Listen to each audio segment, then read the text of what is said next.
에드워드 몰피라는 분이 계십니다. 이분이 어떤 말을 했는가 하면은, 잘못될 가능성이 있는 일은 반드시 일어난다는 말이에요. 어떤 원칙이죠. 그래서 이걸 많은 사람들이 몰피의 원칙이라 그렇게 말합니다. 예를 들자면은, 갑자기 아이들이 조용하다 싶으면은 틀림없이 뭐요? 일을 내고 있는 것이다. 이것이 몰피의 법칙이죠. 그리고 내가 뭔가 모르게 줄을 서면은 이상하게 옆줄이 빨리 줄어든다 이거죠. 이게 하나의 몰피의 법칙에서 나온 얘기입니다. 그리고 내가 어딜 갈 때에 뭔가 모르게 하나 빠뜨리고 간다 싶으면은 어떠죠? 틀림없이 뭐 하나 빠뜨렸어요. 그것이 하나의 몰피의 법칙입니다.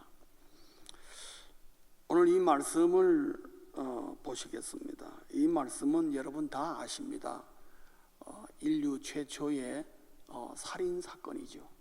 참 어처구니 없는 사건입니다. 원래 뭐 살인이라는 것이 참 어처구니가 없기는 없습니다만은, 이거는 참 정말 알 수 없는 살인 사건인데, 참 애처로운 것은, 안타까운 것은 이 인류 최초의 살인 사건의 단초가 감사에서 비롯됐다는 거죠. 감사. 그 좋은 감사가 어쩌다가 살인 사건까지 번졌는지 참 너무너무 안타까운 내용입니다. 살인의 원인은 감사의 차이에서 비롯된 거예요. 다른 게 아니에요. 그러면 우리가 이 본문을 읽어보시면 첫 번째로 드는 질문이 뭐냐면, 왜 하나님은 아벨의 제사는 받으시고 가인의 감사 예물은 받지 않으셨을까? 뭐 여러 사람들이 얘기를 합니다. 딱 부러지게 여기서 대답하는 건 없지만은, 아벨은 양을 드렸는데 가인도 양을 드리는 것이 하나님이 기뻐하시는 제물인데 양을 드려야 맞는 것 아니겠느냐? 그런데 곡식을 드려서 하나님이 안 받으셨다, 이렇게 말하시는 분도 있습니다. 그러나 제가 볼 때는 그렇지 않은 것 같습니다. 우리 구약을 보면은 소산으로 예물 드린 것들도 많이 있기 때문에, 하나님이 양을 드려야 될 걸 갖다가 곡식을 드렸다고 하나님이 마음이 삐지셔가지고 예물을 안 받았다? 그거는 좀 말이 안 되는 것 같습니다. 오히려 여기서 중요한 것은 감사하는 자의 마음이 중요해요. 마음이 뭔가 달랐다. 가인과 아벨은 감사하는 마음이 달랐다.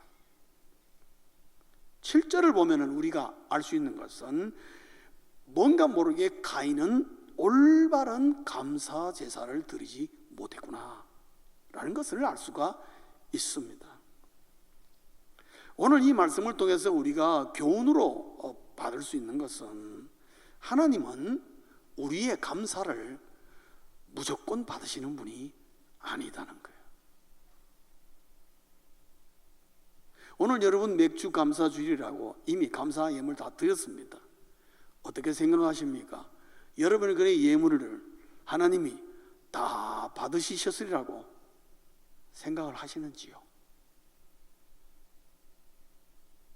자신이 없습니까? 아니면 자신이 있습니까? 내 예물 하나님이 틀림없이 받으실 것이다.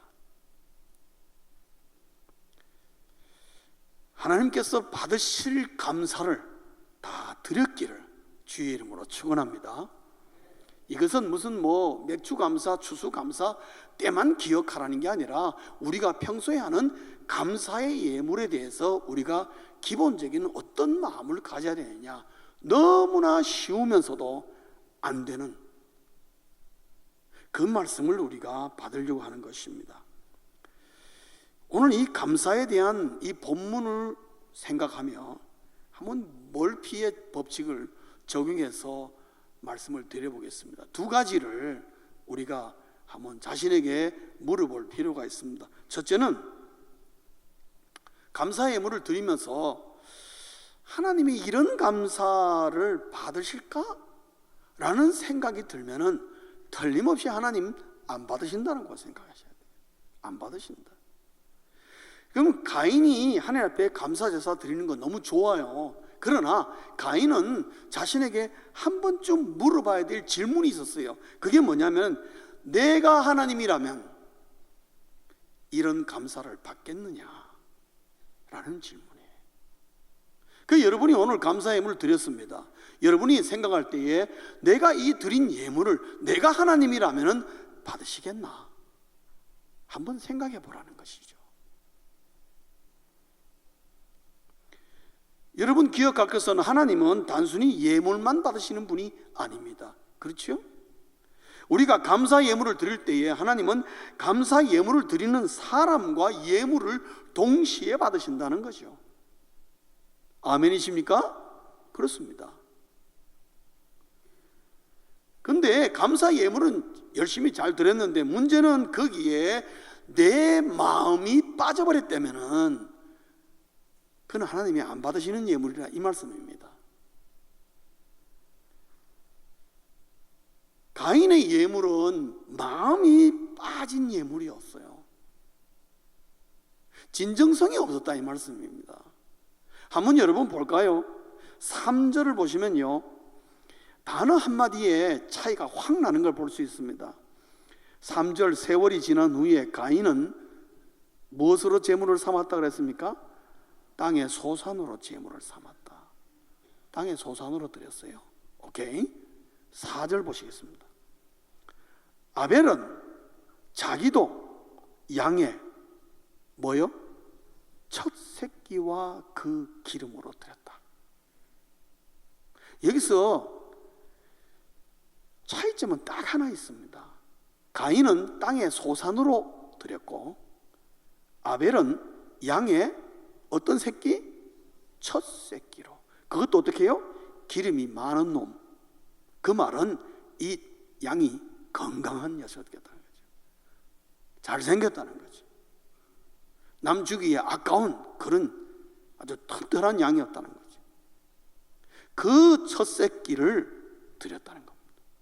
여기 첫이라는 말이 굉장히 중요합니다. 그러면 가인도 소산을 드리는 건 좋아요. 그러면 여기 어떤 소산이 되어야 됩니까? 땅의 첫 소산이 되어야 되는 거예요. 저는 이 첫 예물에 억울하다는 생각을 가진 적이 있어요. 제가 대학교 때 참 열심히 알바해가지고 한 달치 봉급을 처음으로 제가 돈을 벌었어요. 태어났어. 봉급을 받았다고요. 그러니까 딱 돌아오니까 어머님이 야 봉급 받았냐? 그러니까 아 엄마 받았. 이를 달라는 거예요. 그래서 딱 드렸는데 이거는 하나님께 드려야 돼. 그런 거 제가 그래서 아니 내 11조 드릴게. 그리고 감사헌금도 드릴게. 근데 그걸 몽땅 가져가 드리면 어떡하느냐. 나는 그러면 한 달 동안에 무슨 돈으로 살라고 그걸 드리냐는데 어머니 막 들은 척만 척 하면서 그냥 그 다음 주일날 그냥 제 봉급 몽땅 내드린 거야. 그러면서 설명하는 게 첫 예물이잖아. 첫 예물은 하나님께 드려야지. 그러니까 드린 거예요. 너무너무 억울했습니다. 저는 그때. 그러지 하나님 돌려주시면 안 될까요? 내가 한 달 동안 뭐 먹고 살라고 이렇게 하나님 몽땅 우리 어머님이 드렸는데 그건 어머님의 마음이지 저는 전혀 그런 마음 없습니다. 하나님 제가 11조 드리고 감사예물 드리는 거 그건 제가 할 수 있는데 어떻게 몽땅 다 하나님 드려버리면 제가 어찌 하라는 겁니까? 좀 그런 투정에 참 어설픈 기도를 드렸던 적이 있습니다. 하나님 안 돌려주시더라고요. 당연한 거죠.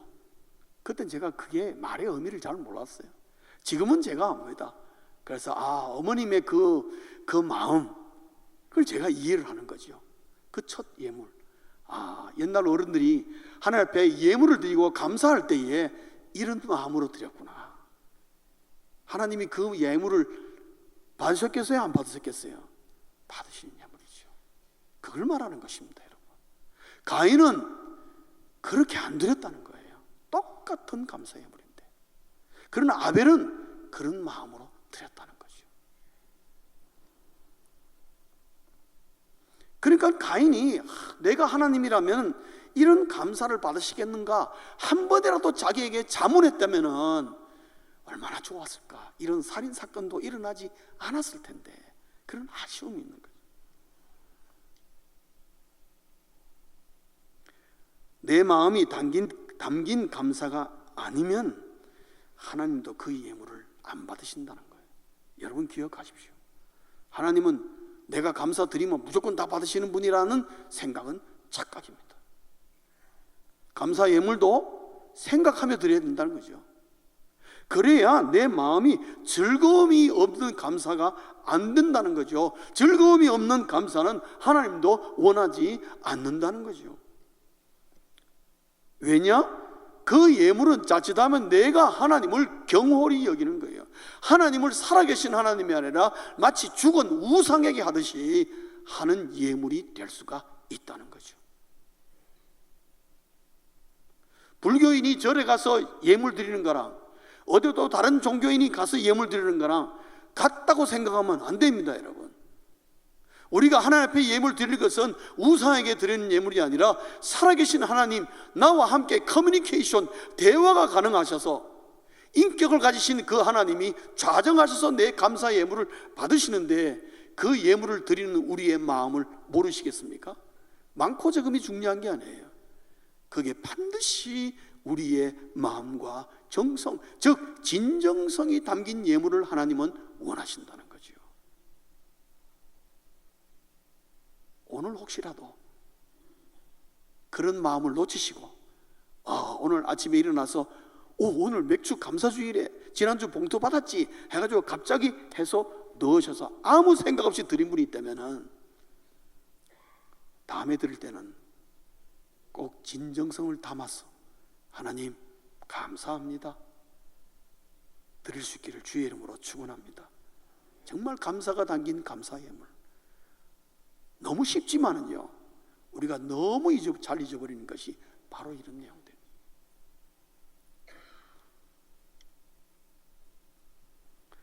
두 번째로 제가 본문을 통해서 몰피의 법칙을 동원한다면요, 감사를 안 해도 괜찮지 않을까? 라는 생각이 든다면은 틀림없이 문제가 있다, 이 말씀입니다. 문제가 있다, 이 말씀. 가인은 근본적으로 볼 때에 감사의 마음이 없는 사람이에요. 어디서 이걸 알 수가 있는가 하면은 5절을 보시면 압니다. 5절을 우리 이번 스크린을 보면서 한번 다 같이 읽겠습니다. 시작. 가인과 그의 재물은 받지 아니하신지라 가인이 몹시 분하여 안색이 변하니. 여러분, 하나님 앞에 예물을 드려서 하나님이 그 예물을 안 받으신다고 화를 내고 안색이 변하는 사람 저희 처음 봤습니다. 어찌 이런 사람이 가인의 이 마음을 지금 정면으로 드러내고 있는 거죠. 여러분, 정상적인 감사 예물을 드리는 제사하는 사람의 마음이라면은 하나님이 예물을 안 받으셨다 그러면 내가 뭘 잘못 드렸구나, 뭘 잘못했나, 자신을 먼저 돌아보는 게 정상 아닙니까? 그래서 하나님 앞에 회개하고 내가 하나님 앞에 예물을 잘못 드렸구나, 하나님 죄송합니다, 제가 예물을 다시 드리겠습니다, 제사를 다시 올리겠습니다. 그것이 제가 볼 때는 정상적인 하나님을 섬기는 자의 모습이라고 생각합니다. 그런 사람은 감사의 마음이 있는 것이죠. 그러나 감사를 드리다 보니까 깜빡해가지고 그만 내가 마음을 담지 못한 그 예물을 드렸다는 걸 빨리 인식하는 거죠. 그런데 여러분, 가인은 전혀 인식하지 못했습니다. 이것은 뭐냐? 하나님, 내가 드리면 받으실 것이지 왜 안 받으십니까? 이런 12조예요. 그러니까 가인은 잘못한 것이 하나도 없어요. 안 받으신 누가 잘못했다는 겁니까? 하나님이 잘못했다는 얘기를 하고 있는 겁니다. 이런 경우가 있습니까? 여러분, 이런 사람은, 가인은 애시당초 감사의 마음이 없는 겁니다. 그럼 왜 감사의 예물을 드렸느냐? 아버지 아담이 드려야 한다고 하니까 장남으로서 안 할 수는 없고 드린 거예요.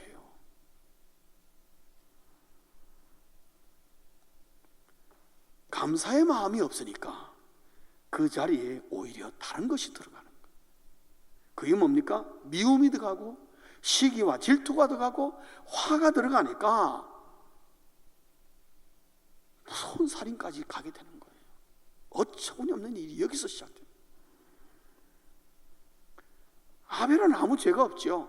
졸지에 당한 겁니다. 사실은 분이 난 가인이 시기와 질투와 미움의 결과가 이런 일이 벌어요. 감사의 마음이 없을 때에 괜찮은 것이 아니라 오히려 더 큰 일이 벌어져 버린 것입니다. 그렇다고 여러분 오해하지 마십시오. 감사할 마음이 없으면 내가 뭐 살인에 일어나 그런 착각하지 마십시오. 그게 그런 뜻이 아닙니다.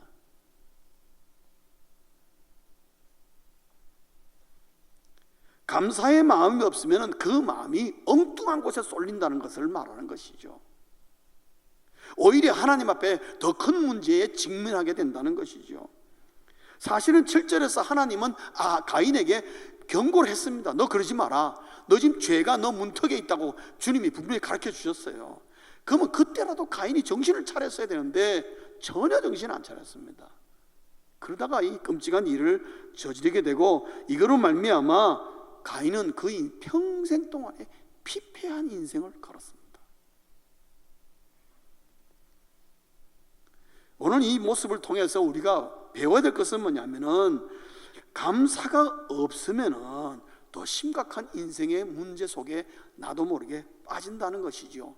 대표적인 것이 뭐냐? 감사가 없다는 것은 내 마음에 욕심에 사로잡혔다는 것을 증명하고 있는 것입니다. 하나님 앞에 감사하는 마음이 없으면 없는데 억지로 감사를 드릴 경우에는 어떤 마음을 가졌느냐? 이거 내 것을 하나님 앞에 뺏겼다는 생각이 드는 겁니다. 아마 가인의 심정은 그랬던 것 같아요. 내 것을 내가 왜 하나님께 드려야 되느냐? 빼앗기는 심정. 여러분 그런 마음으로 감사의 예물 드리시면 안 됩니다. 여러분 감사가 없다는 것은 욕심에 사로잡혔다는 것이요, 그 욕심은 반드시 다른 문제를 일으킨다는 거죠. 신약성경 야고보 1장 15절에 정확하게 마치 가인에게 하는 말처럼 우리에게 전해주는 메시지가 있습니다. 1장 15절 우리 다 함께 읽겠습니다. 시작.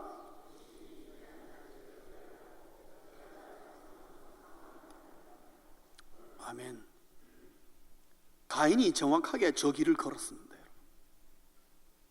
그래 여러분 감사하는 마음이 없는데 마음이 빠진 감사 예물을 드릴 때에 혹시라도 그것이 다른 마음이 들어가고 다른 생각이 들어가고 다른 욕심이 잡아서 결국은 죄를 낳게 되고 장성하여서 나 자신을 죽이는 사망에 이를까 봐 감사는 반드시 어떻게 해요? 내 마음을 심어요. 가인은 감사하기 전에 인간 본연의 자세를 잃어버린 것입니다. 왜냐하면 인간은 하나님께 감사하도록 창조되었습니다. 그 마음이 어디에서 나오는가 하면은 자식은요 특별히 가르쳐 주지 않아도 부모의 은혜에 감사할 줄 압니다. 감사하지 않는 자식을 우리가 어떤 자식이라고 그러죠? 여러분 마음대로 생각하세요. 부모의 은혜를 모르고 감사하지 않는 자식, XX 자식, 무슨 자식이라 붙여도 하여튼 좋은 소리는 안 나옵니다. 왜요? 자식이 부모의 은혜를 알아서 감사하는 것은 인간의 어떻게 해요? 마땅한 도리예요. 마땅한 도리예요. 그 어디서 왔느냐? 하나님이 사람을 그렇게 만드셨어요. 그래서 사람은 내가 어디서 왔는가를 알면은 그 원천을 부모에게 한 걸음 더 나아가서 이것도 하나님에게서 온 것이라고 생각하기 때문에 하나님께 감사하는 마음은요 예수 믿는 사람에게 자연히 드는 마음이에요. 나는 교회 다니면서도 한 번도 그런 마음을 들은 적이 없다. 그건 이상한 사람이에요.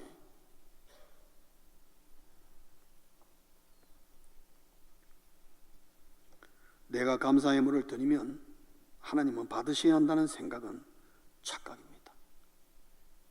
그러니까 내 감사하는 마음 없으니까 아예 나는 막 감사를 안 드릴란다. 안 드려도 뭐 지금까지 아무 이상 없는데 아닙니다.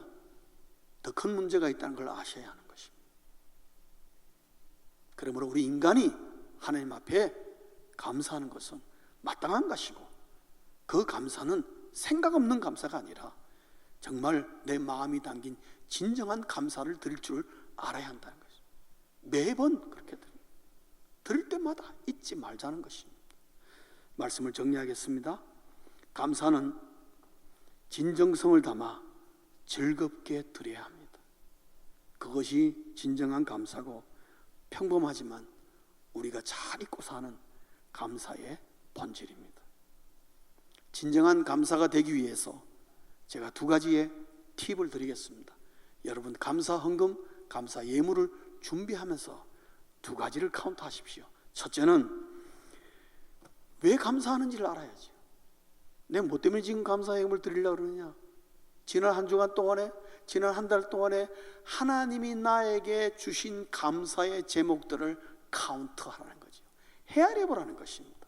여러분, 하나님이 나에게 어떻게 하셨는가를, 감사의 제목들을 카운트하다 보면은 내 마음속에 뭐가 듭니까? 하나님에 대한 진짜 감사가 하는 마음이 드는 겁니다, 여러분. 왜? 오, 하나님이 그렇게 하셨구나. 야, 지난 주간에 정말 아찔했는데 하나님이 지금 돌이켜보니까 이렇게 막아주셨구나. 그런 걸 깨닫는 순간에 어떻게 해요? 내 감사가 진짜 감사가 되는 거죠. 감사를 위한 감사가 안 되는 것입니다. 행위적인 감사가 안 되는 것입니다. 지난 동안의 감사들을 헤아려보라. 우리 맥주 감사주일입니다.